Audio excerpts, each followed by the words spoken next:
I saw your offering, Qabil. It was all rotten. Allah will only accept the offering of honest people. You can't blame me for what you gave as an offering. I don't need this.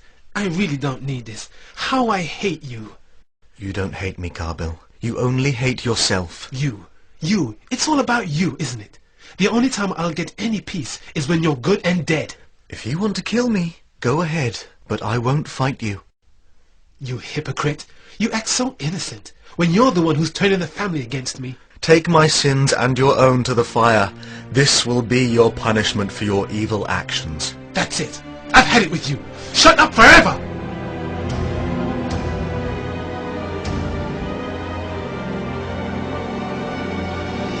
Ah!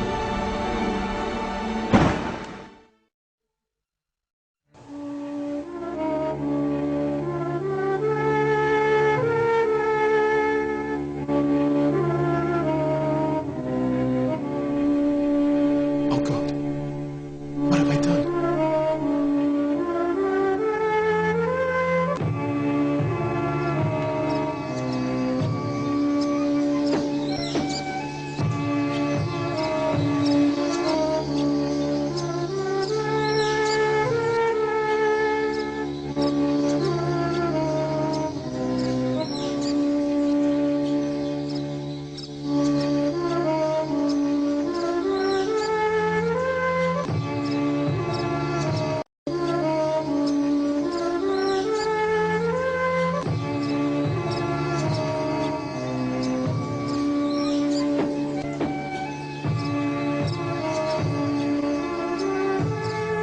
The object of Qabil's insane jealousy was gone forever. Alone and desperate, he felt the whole world had abandoned him. Habil, who lived a good life, had only wished good for his brother, and was the first soul to die the death of a martyr. The light of goodness was reflected in Habil, and the darkness of evil in Qabil.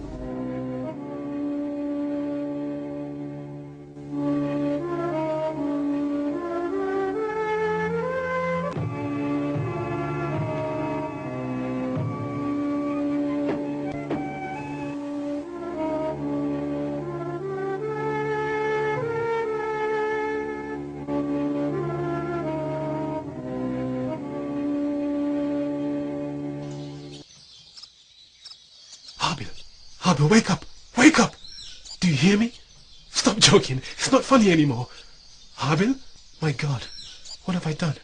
Did I kill my brother?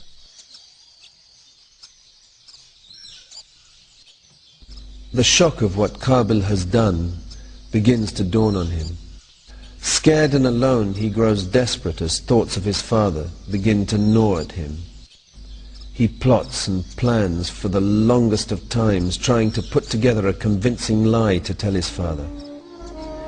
He questions himself about what he has done, but always comes to the conclusion that he was right and his brother was wrong. For now, concealing the body was the most important thing to him. He decides to take his brother's body through the jungle, but it is difficult because it is quickly going stiff and cold. He drags it for as far as he can, realizing that he has to cover up his crime. But how?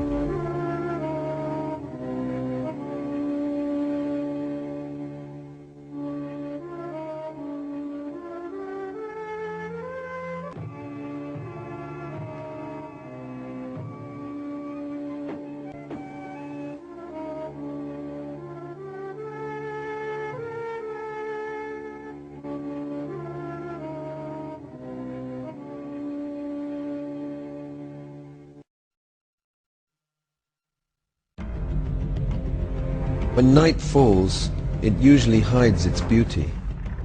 But this night, the inhabitants of the jungle seem to scream at Qabil, calling him a murderer over and over again and a liar. Driven sick with remorse, Qabil wishes none of this had happened. He could have been at home with his family instead of desperate and alone in such a hopeless situation. He pulls himself together and begins dragging the body again. He is afraid that his father will come looking for them and find him, he has to get away as far as possible. He arrives at the foot of a hill.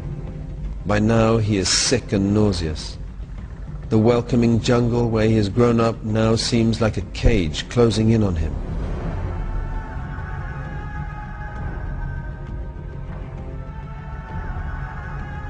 The next day is the same. He still has no idea what he's going to do with the body. Confusion, anger, and feelings of remorse torture him over and over again.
Have I become so low that I need a crow to show me what to do?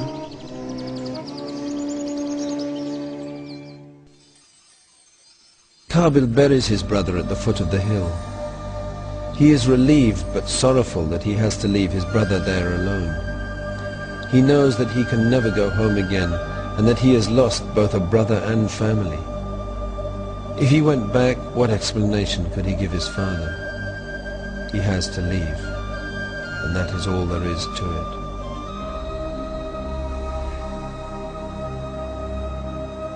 He tries to make sense of what has happened. At first he allows that Habil was a good person, but felt that he was still at fault and deserved to die.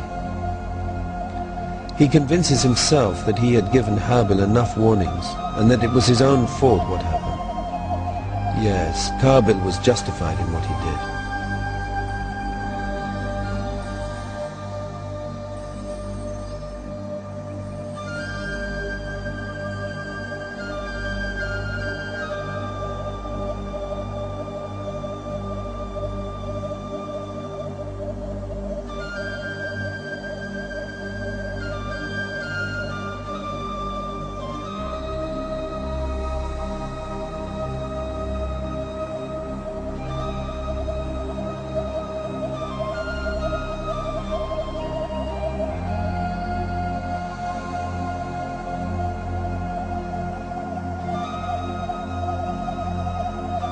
Blinded by his arrogance and refusing to accept responsibility for his evil actions, Qabil takes himself off a great distance, far away from where his father can ever find him.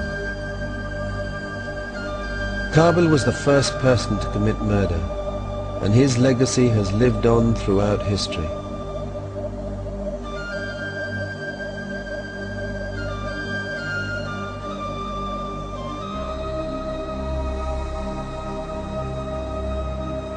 Hundreds and thousands of Qabils have appeared over time, killing without mercy or pity. Qabils have invented weapons of mass destruction, indiscriminately killing innocent men, women and children.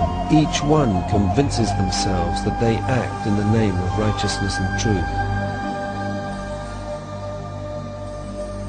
This is the fate of mankind until the day of judgment.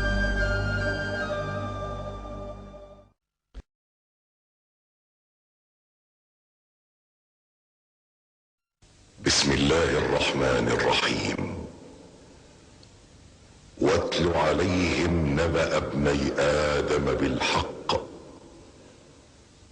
إذ قربا قربانا فتقبل من أحدهما ولم يتقبل من الآخر قال لأقتلنك قال إنما يتقبل الله من المتقين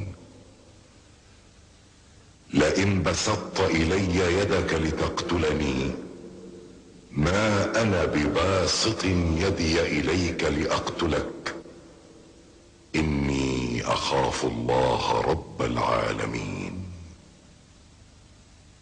صدق الله العظيم. And relate to them the story of the two sons of Adam with truth, when they both offered an offering. But it was accepted from one of them, but not the other. He said, I will most certainly slay you. The other said, Allah only accepts from those who guard against evil. If you were to put forth your hand to kill me, I will not put forth mine to slay you. For surely I fear Allah, the Lord of the worlds.